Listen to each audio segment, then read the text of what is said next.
guys! Good afternoon! Welcome again sa Team Perez Vlog. So, ito kawal, ngayon lang ako nakapag-vlog. I-share ko lang sa inyo yung nakuha ko sa, sa Amazon. Kasi nagkaroon kami ng problema sa alam mo yung mga lint, yung dumidikit sa damit, sa mga furniture, sa mga cotton, or something na, mga unan, mga kumot. Ang ginawa ko kasi nagkaroon ako ng allergy, nangangate ko parate pag dumidikit ako sa ganun, lalo na sa sofa namin, tsaka dun sa kumot sa kwarto namin. So, nag-search kami kung paano siya matanggal. Nakahanap kami ito sa Amazon, magkano? $11 lang yata siya. Tapos, ito na yung itsura ng namin. Ginamit lang namin ni Rafa kanina. Ito siya, guys. Yung unan. Yan. Kita nyo ba? Ito siya dati. Ganito yan. Yung mga himulmul na yan. Yan. Tapos itong damit na to, guys. Kita nyo ba? Wait lang, wala tayong ilaw. Buksan mo natin ilaw. Ano na bala dito? Winter na, malamig na. Ano na yung pagsikat ng araw. Maikli na lang ang araw ngayon. So, yan. Tingnan nyo. Tingnan nyo guys ha. I-demo ko. Ito, gamitin. Diba? Nawawala siya guys. Pwede to. Good find.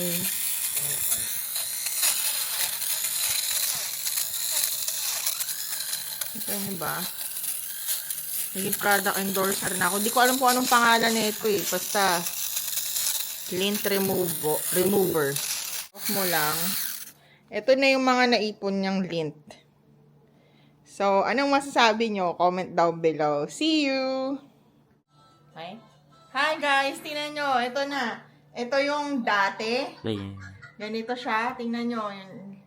Diba? Napakadaming lint. Tapos, after, ito na. Hindi mo yun. Lapit mo. Diba? Good find. Bye. Hello guys, good afternoon. Welcome to Team Perez Vlogs. Yes. Wala nang intro. Tara na. Punta kami guys, manood kami ng movie. Yung Hello Love Again ni Alden at ni Catherine Bernardo. Punta kami sa Arundel Mills.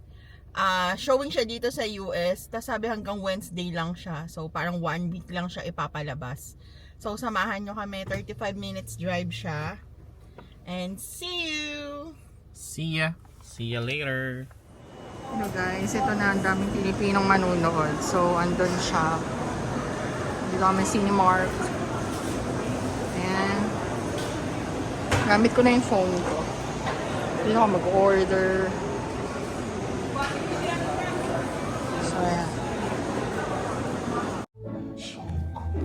Ganda. Dito kami guys. Hey. Waiting for the movie to start. Hello guys. Ito nga, pauwi na kami. Lamig-lamig. Temperature check. Mga nasa na lang to. 50 degrees Fahrenheit. Sorry, hindi na ako masyado nakapag-vlog sa loob ng outlet mall kasi ang daming tao. It's a weekend. Diba? Yung si madam. Ano kaya iniisip na itong babaeng to? Magmamaneho na naman ako. Ang lamig. Grabe, ang lamig. Mo guys, naka-puffer na yan. Naka-jacket pa sa loob. Tapos, mahal na mahal. Ay. Diba? Kaya init na init siya. Ay. Ay. Grabe yung movie guys. Ngayon ko lang talaga napanood yung movie ko guys. Na-surprise ako. Ang ganda. Joke lang. See you later. Bye-bye. Guys, good afternoon. Welcome sa Team Perez Vlog. So, day off ko, day 1 of my 4 days off. So, si Rafa, kararating lang galing school. Hello. So, kakain na siya ngayon. Time check, 3 p.m. dito sa, it's Eastern Standard Time. Magbablog lang ako yung daily usual activities or things na ginagawa namin dito sa bahay bilang family. So, today, nahatid ko na yung husband ko sa work. Ang work niya is 2:30 in the afternoon hanggang 11. Malapit lang naman, 5 minutes lang away from place namin. So, ngayon, ang gagawin natin, dahil day off ko, papakita kung gaano kakalat dito sa bahay. Typical household. So, ayan. Nakikita yung mga hugasin, tapos magluluto ako ng dinuguan, favorite ni Rafa. Tapos yun yung lugar namin, ito yung bahay namin, yung living room area namin. May makakalat na nakikita nyo rito sa bahay.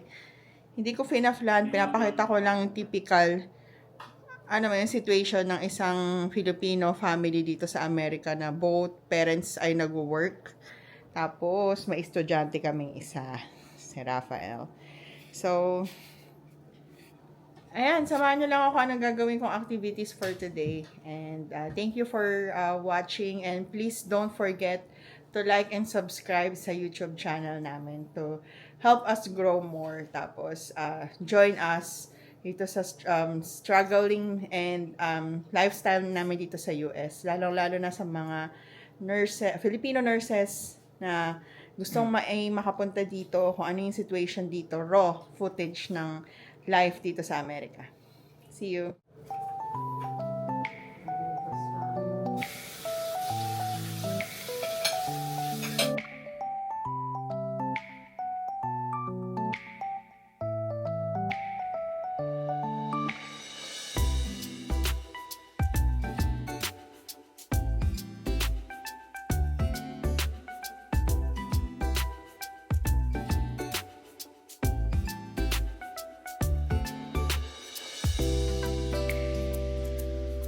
Nabili namin ito sa Costco kahapon. Tignan natin kung masarap siya. Magkakape ako bago ako magluto ng dinner namin, lunch hanggang bukas. So, yun guys. Bukas na yung Christmas tree.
Hello guys, good morning.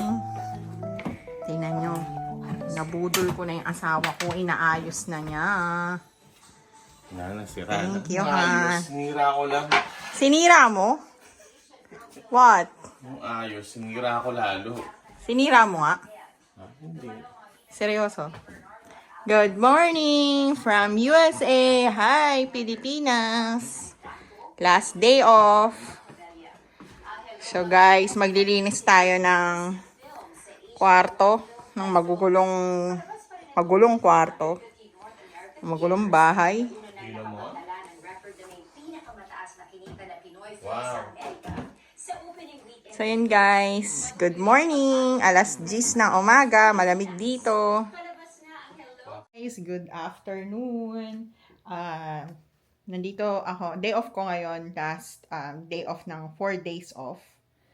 Hindi to request off, hindi to PTO or paid time off. Inayos ko lang yung schedule ko. Nag-duty na ako ng 3 nights, tapos nag-space ako ng 4, then for the next week, meron na naman akong another 3 shifts.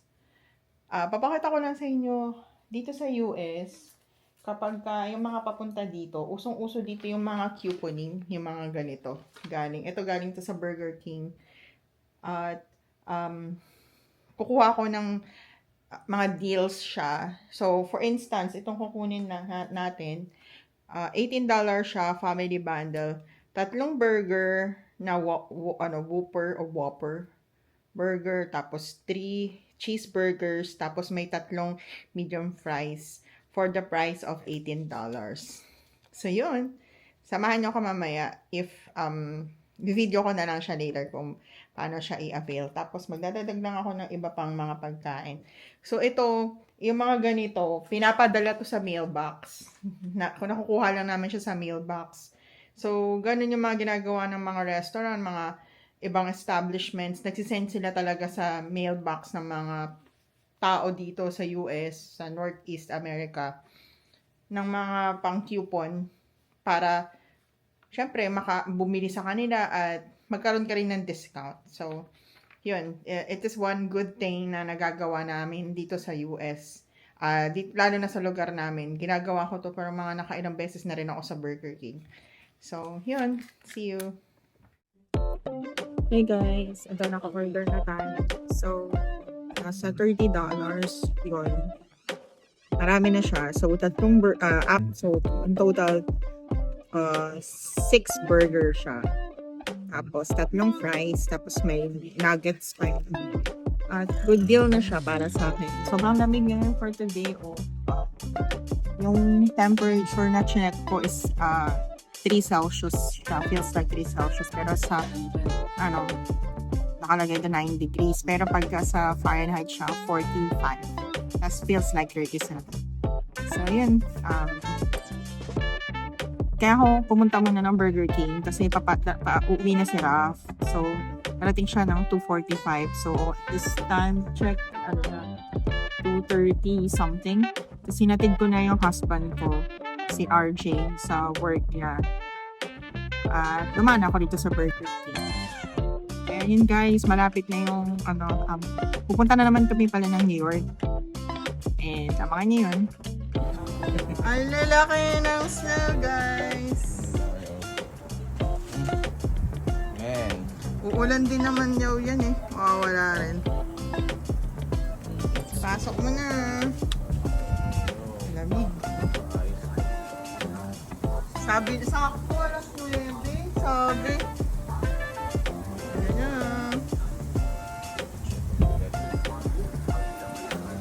Papasok na po ang aming kamay. 6 na buwan na ho yan.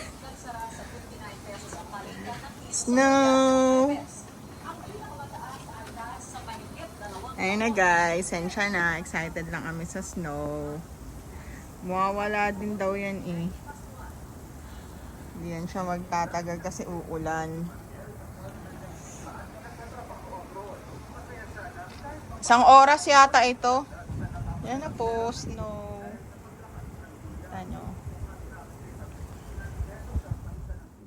Currently negative 4 degrees ngayon dito. Wala siyang snow. Pero sobrang lamig. Kailangan mag-doble. So ako, naka-heat-tech ako, uniform. Tapos, fleece jacket. Tapos puffer jacket. Kasi lamigin ako eh. Pero, di pa rin kaya. Nagbako pa nga ako ng gloves, pero hindi ko naman na rin nagamit. Kamusta ba yung shift ko for tonight? Medyo swabbing konti na medyo naging needy lang yung patient. Hindi ko masyadong i-discuss lahat, pero gusto ko lang sa kayong i-update ha. Yung mga papunta dito, lalo na yung sa mga critical care area, Especially ICU kasi yun yung experience ko, yun share ko talaga sa inyo. Guys, may mga panahon talaga na wala kayong maaasahan, hindi sarili nyo. Lalo na kapag nagta-turn kayo ng patient, nagpo-position kayo ng patient. Kasi yung sa kong patient, medyo mabigat siya na naging needy na siya after na wear off yung kanyang sedation. Tapos, naka-pure week siya. Pure week is yung ano yun, sa mga hindi nakakaalam, better na alamin ni pure week. Kasi sobrang helpful nun as a part of your career dito sa Amerika. So yung pure week, yun yung sa mga, may pure week para sa female, may pure week din para sa male. So yun yung nagka-catch ng urine sa vulva ng patient. So ilalagay mo lang sa perineum niya. Tapos ilalagay mo siya sa suction. Tapos yun na, ika-catch niya yung urine. Pero dapat ang tent nun, dapat yung patient, lagi naka-close yung legs niya. Sa mga conscious patients, sa mga unconscious naman na pasyente, kaya ano mo yan hindi na kailangan. So, tapos, ang nangyari is, medyo malikot yung pasyente, natatanggal yung kanyang cervix sa placement niya. So, nasusog siya. Hindi siya komportable. Siyempre, basa na yung kanyang chocks or yung kanyang absorbent pad. Then, kailangan mo siyang i-turn tas palitan ng sheets, diba? Eh, wala na akong mahanap na tutulong sa akin kasi at that time, 6 a.m. na, so lahat ng mga tao na bibigay na ng last meds nila, ginagawa na lahat yun nga. Tapos, ginawa ko sa yung patient, kailangan mo akong tulungan. Yun ang kailangan yung pagta-turn kayong mag-isa sa pasyente nyo kahit gano'n pa basta yung able na patient. Kaya medyo masakit na yung likod ko ngayon. Mas masakit na yung likod ko ngayon. So, yun lang. Better prepared. Kailangan stamina sa proper body mechanics. See you! So, yon. Ano nga yun Saturday. Napakaliwanag. So, basta, see you. Salamat. Continue supporting us dito sa Team Perez Vlogs. May mga goal ako na kailangan i-post ko para maka-help ako sa inyo. So, abangan niyo yun sa mga kapwa ko USRN, saka sa mga mga nursing nag-graduate pa lang, para makakapagbigay ko ng mga tips and tricks para kayo makapunta dito. See you!